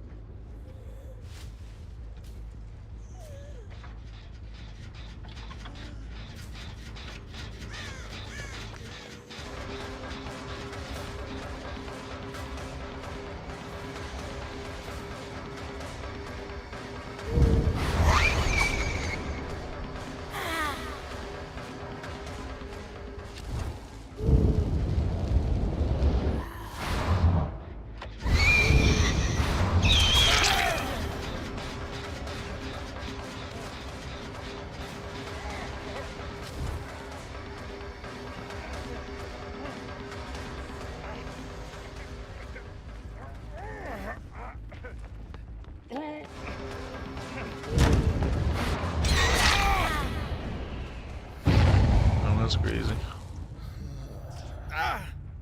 Disgusting.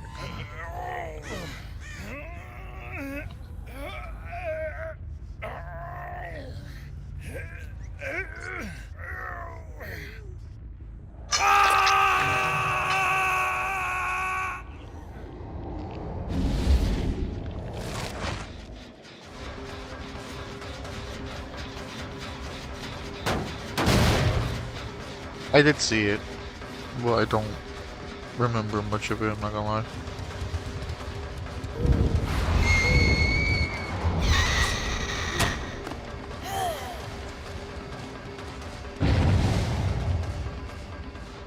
Not very memorable.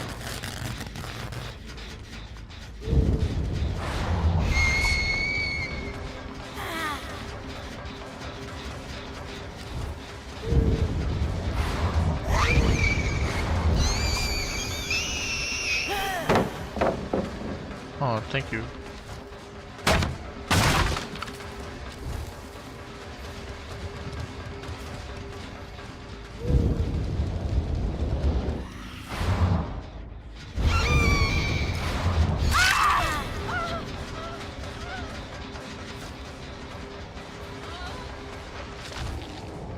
It's a bad choice, my friend.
Yeah, get some sleep. Take it easy, man.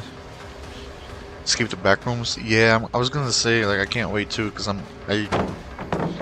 have some games that I want to get to. The matter is just time. Like I gotta get the money for it, cause your boy's broke.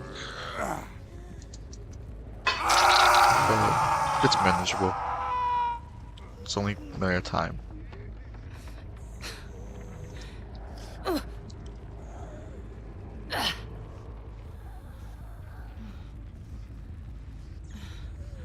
Bye. Have a good night, man.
Damn, bro, you couldn't sleep?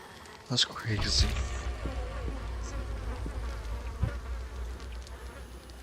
Don't worry, man.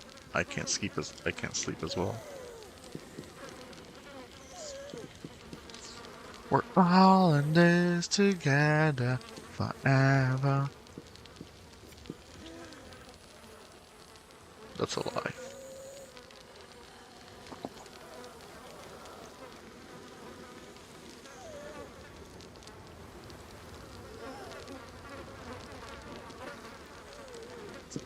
To be fair though, this will probably be my last game and then I head to bed. Most likely.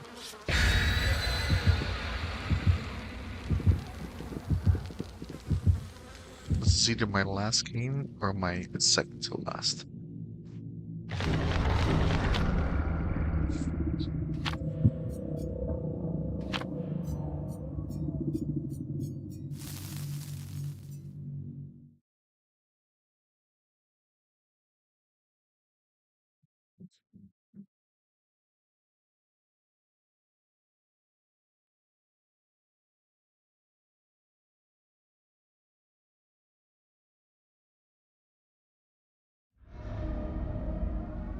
God, the worst fucking map for this killer.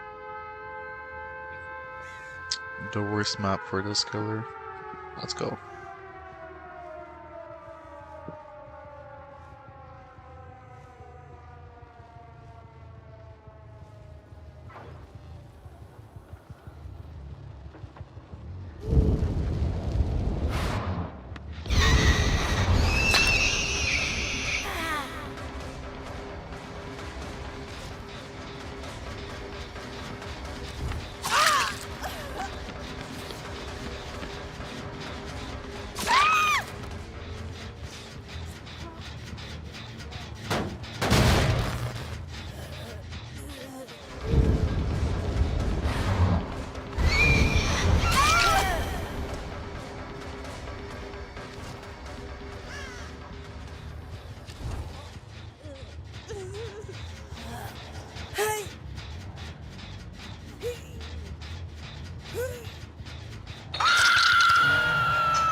Yeah, I'm still playing as her.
Nah, I'm good, bro.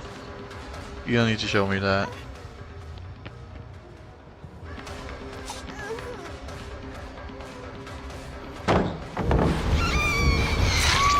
Stupid.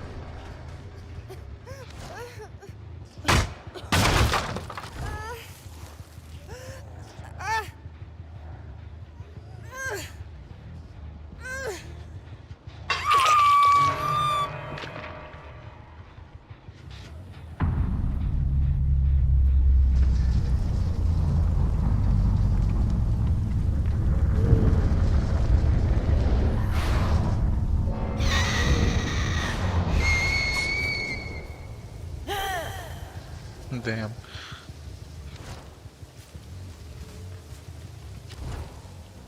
I know the feeling.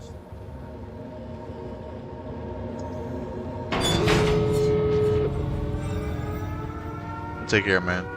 Hopefully you can sleep now. You've seen some of my awesome gameplay. Not.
Okay, sure. Of course they open the gate that fast. If he doesn't have Soul Survivor, I'm reporting him. Because there's no way. Like, how does he open the gate that fast?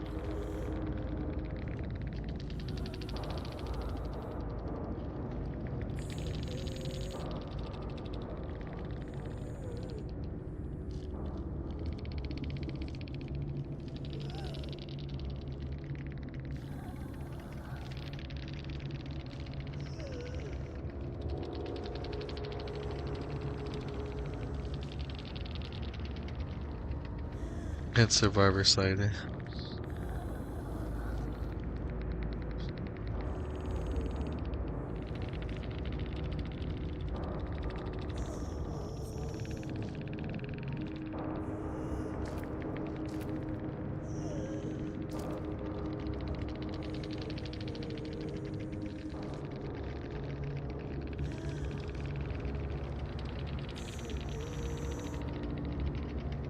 Yeah.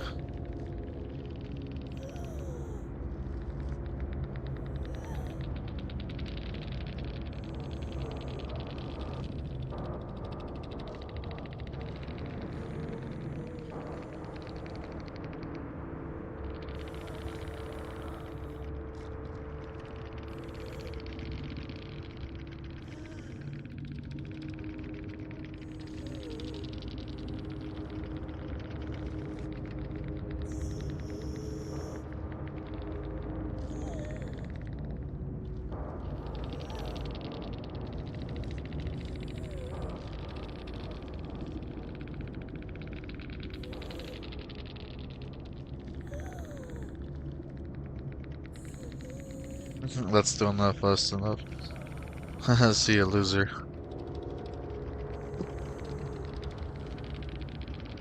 Like, it doesn't make sense. The speed doesn't make sense. He opened that door way too fucking quickly. He probably turned on his hacks because he didn't want to accept that he lost.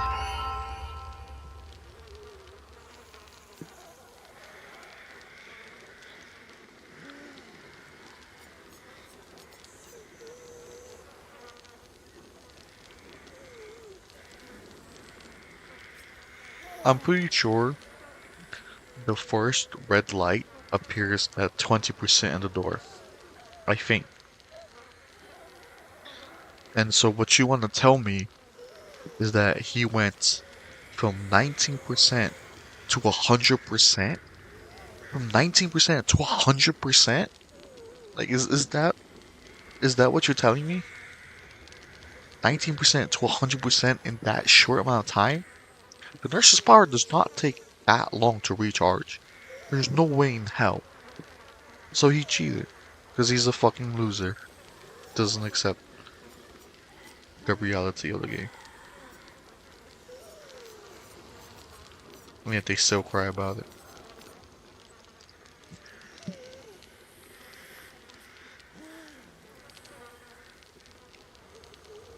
I'm gonna play one more. If I find a match quickly.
Yep. Unfortunately, that was my last game. I don't think I can play a game under 10 minutes, or well, 9 minutes. Yeah. I'll see you guys tomorrow midnight.